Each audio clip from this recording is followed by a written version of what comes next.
Derivatives के बारे में जब बात करेंगे तो एटलीस्ट ये जान लेना बहुत जरूरी है, डेरिवेटिव कॉन्ट्रैक्ट्स में कौन कौन पार्टिसिपेट कर सकते हैं। तो रिटेल ट्रेडर्स और इन्वेस्टर्स होते हैं जो रिस्क किसी और को देते हैं। तो लेता कौन है रिस्क? तो ये दूसरे प्रकार के लोग जिनको कहा जाता है स्पेक्युलेटर्स। केवल दाव लगाते हैं कि अगर मार्केट ऊपर जाएगा तो निफ्टी का फ्यूचर खरीद लेते हैं। टेक ऑन द रिस्क, वो लोग रिस्क लेते हैं ज्यादातर। प्रॉपर अगर हम स्ट्रक्चर समझ लें स्टॉक मार्केट का कि कैसे काम करता है। ओके, स्टॉक मार्केट दो हिस्सों में बांटा गया है। एक को बोलते हैं जहाँ पे फ्यूचर्स एंड ऑप्शंस के सारे डेटा पॉइंट्स दिए गए हैं। तो ये सारा चीज हम लोग वन बाय वन हम लोग सीखेंगे। हेलो एवरीवन, तो हम ये नई सीरीज लेके आए हैं जो कि ऑप्शंस ट्रेडिंग पे है। हमारे कई व्यूअर्स और सब्सक्राइबर्स ने भी हमें बोला था कि ऑप्शंस ट्रेडिंग पे भी हमें वीडियोस चाहिए। तो आज की इस वीडियो में हम ऑप्शंस ट्रेडिंग के बारे में सीखेंगे। मेरा नाम निमिषा सक्सेना है और स्ट्राइक पे मैं as a social media strategist work करती हूँ।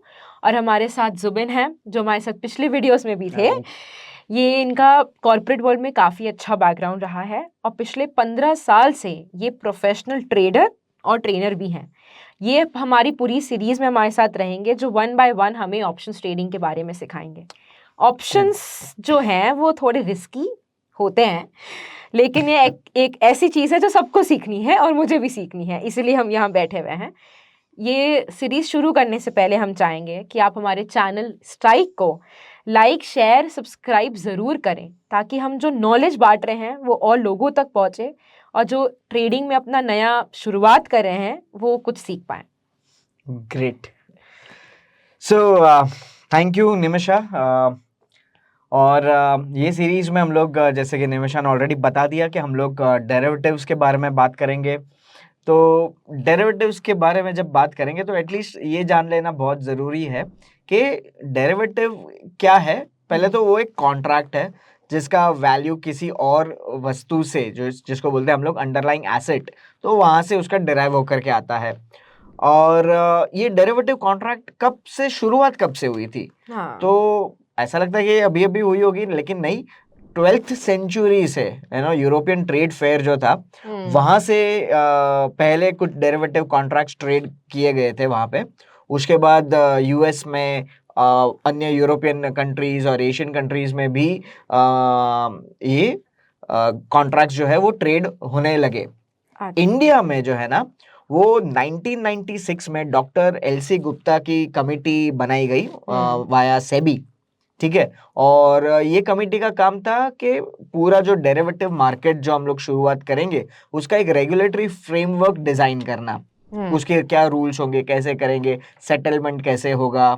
तो ये सारा फ्रेमवर्क डिजाइन किया गया और फाइनली मिलेनियम ईयर में 2000 यस, जून 2000 में इंडेक्स फ्यूचर्स के जो डेरिवेटिव कॉन्ट्रैक्ट्स है ना उसका ट्रेडिंग इंडिया में शुरुआत हो गई।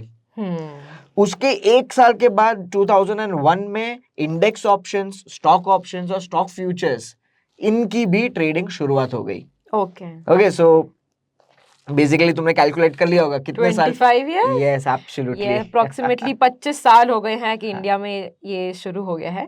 लेकिन अगर आप मुझे ये बता पाओ, एक जो मेरा काफी बेसिक क्वेश्चन था कि ऑप्शंस ट्रेडिंग में ऐसे कौन से मार्केट पार्टिसिपेंट्स हैं जो इसमें हिस्सा ले सकते हैं और अपनी चीजें मतलब जर्नी शुरू कर सकते हैं? सो मार्केट पार्टिसिपेंट्स जो है खाली ऑप्शंस में नहीं, डेरिवेटिव कॉन्ट्रैक्ट्स में कौन कौन पार्टिसिपेट कर सकते हैं? सो बेसिकली स्टॉक मार्केट में दो प्रकार के लोग होते हैं, या तो रिटेल ट्रेडर्स और इन्वेस्टर्स होते हैं या फिर इंस्टीट्यूशंस होते हैं। ये दोनों ही कैटेगरी के लोग डेरिवेटिव कॉन्ट्रैक्ट्स में वो लोग ट्रेड कर सकते हैं।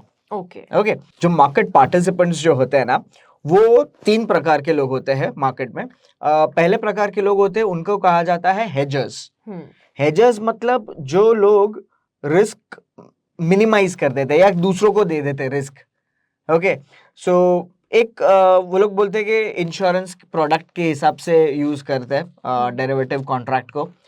और जो रिस्क किसी और को देते हैं, तो लेता कौन है रिस्क? तो ये दूसरे प्रकार के लोग जिनको कहा जाता है स्पेक्युलेटर्स। स्पेक्युलेटर्स वो लोग जो है जो एक टर्मिनोलॉजी है, नेकेड खेलते हैं। नेकेड मतलब कोई चीज की हेजिंग या रिस्क मिनिमाइजिंग या कोई स्ट्रैटेजी नहीं। वो लोग केवल दाव लगाते हैं कि अगर मार्केट ऊपर जाएगा तो निफ्टी का फ्यूचर खरीद लेते हैं, अगर लगता है कि मार्केट नीचे जाएगा तो निफ्टी का फ्यूचर बेच देते हैं। ओके। ठीक है, या कॉल एंड पुट में उस तरीके से कॉल खरीद लेंगे या पुट खरीद लेंगे। सो ये होते हैं speculators who take on the risk, वो लोग रिस्क लेते हैं ज्यादातर।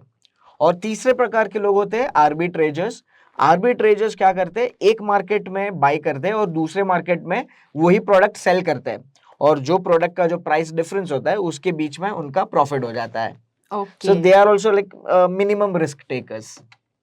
अच्छा, एक चीज बताइए कि हम्म। जैसे कि अभी हम ये वीडियो शुरू कर रहे हैं, हम्म। तो अगर इसी वीडियो में हम एक प्रॉपर अगर हम स्ट्रक्चर समझ लें स्टॉक मार्केट का कि कैसे काम करता है ओके। और कौन कौन लोग हैं, कैसे डिवाइडेड रहते अच्छा। हैं चीजें, तो थोड़ा अच्छा रहेगा। ओके, सो बेसिकली ये जो स्टॉक मार्केट है, ठीक है, स्टॉक मार्केट दो हिस्सों में बांटा गया है। एक को बोलते हैं प्राइमरी मार्केट और दूसरे को बोलते हैं सेकेंडरी मार्केट। ठीक है, प्राइमरी मार्केट मतलब आईपीओस। जैसे कि आप जब आईपीओ के लिए अप्लाई करते हो और अगर आपको आईपीओ मिलता है तो आपका जो ट्रांजैक्शन जो होता है, आपके अकाउंट में शेयर्स आते हैं, तो वो कौन लाता है, वो सीधा इश्यूअर के अकाउंट से आता है। तो वहां पे बीच में कोई एक्सचेंज नहीं आता है। एक्सचेंज मतलब एनएसई और बीएसई इंडिया की एक्सचेंजेस है, तो वहां से ट्रांजैक्शन नहीं होता है, वो डायरेक्टली इश्यूअर के साथ ट्रांजैक्शन होता है। तो आपके सारे कॉर्पोरेट एक्शंस जैसे कि बाईबैक ऑफ शेयर्स हो गए, डिविडेंड्स हो गए, बोनस, स्टॉक स्प्लिट, ये सारे जो भी ट्रांजैक्शंस है वो प्राइमरी मार्केट के अंदर आता है। और जो दूसरा सेकेंडरी मार्केट ट्रांजैक्शन मतलब जितने भी ट्रांजैक्शंस आपके एक्सचेंज द्वारा किए जाते हैं, बाइंग एंड सेलिंग की जाती है via national stock exchange of India, via Bombay stock exchange of कोई में से, तो वो सारे ट्रांजैक्शंस आते हैं सेकेंडरी मार्केट ट्रांजैक्शंस कहा जाता है। और ये जो सेकेंडरी मार्केट जो है ना, ये भी दो हिस्सों में बांटा गया है। पहला है वो है कैश मार्केट बोलते हैं उसको। कैश मार्केट मतलब क्या, जो नॉर्मल शेयर्स जो आप बाय एंड सेल करते हो, इक्विटी शेयर्स, तो उसको हम लोग कैश मार्केट सेगमेंट में हम लोग बोलते हैं कि ट्रेड हुए हैं। और जो दूसरा जो है वो है, कोई गेस कर सकते हो? डेरिवेटिव्स। यस, ये दूसरा वाला जो है वो है डेरिवेटिव्स। ऑलराइट, डेरिवेटिव्स लोग जनरली इसको F&O भी बोलते हैं। मतलब F&O मतलब क्या, डेरिवेटिव भी फर्दर दो हिस्सों में बांटा गया है। एक होता है फ्यूचर्स और दूसरा होता है options. Alright, so F&O, futures and options. और जो ऑप्शंस जो है ना, वो दो प्रकार के होते हैं, एक होते हैं कॉल और दूसरे होते हैं पुट। तो बेसिकली ये टोटल स्टॉक मार्केट का स्ट्रक्चर ये ऐसा है। ओके। ऑलराइट, और फर्दर हम लोग ये जो डेरिवेटिव कॉन्ट्रैक्ट्स है, ये कॉल्स एंड पुट्स है वगैरह, ये सारा चीज हम लोग एक बेसिकली डेटा एनालिसिस हम लोग को करना है। ओके, तो बिफोर वी डिसाइड कि हम लोग को शेयर्स बाय करने हैं या सेल करने हैं, तो पहले तो कोई तो डेटा एनालाइज करेंगे हम लोग। सो बेसिकली तीन चीज होती है एनालिसिस करने की। पहली होती है फंडामेंटल एनालिसिस, हाँ, जहाँ पे लोग जो जनरली ये कैश मार्केट में जो ट्रेड करते हैं, ऑलराइट, तो ये लोग इन्वेस्टर्स होते हैं या ट्रेडर्स होते हैं। तो वो लोग जनरली कोई शेयर कंपनी का कोई शेयर खरीदने से पहले वो कंपनी की बैलेंस शीट पढ़ते हैं, profit and loss account statements पढ़ते हैं। तो वो लोग जनरली उन लोग को बोला जाता है कि वो लोग एक फंडामेंटल एनालिसिस करके डिसाइड करते हैं। फिर कुछ लोग और होते हैं जो टेक्निकल एनालिसिस भी करते हैं, चार्ट्स देख करके डिसाइड करते हैं कि बाय करना है कि सेल करना है। और तीसरा एनालिसिस आ जाता है डेरिवेटिव एनालिसिस। तो मतलब डेरिवेटिव्स में फ्यूचर्स और ऑप्शंस के बहुत सारे डेटा पॉइंट्स आते हैं।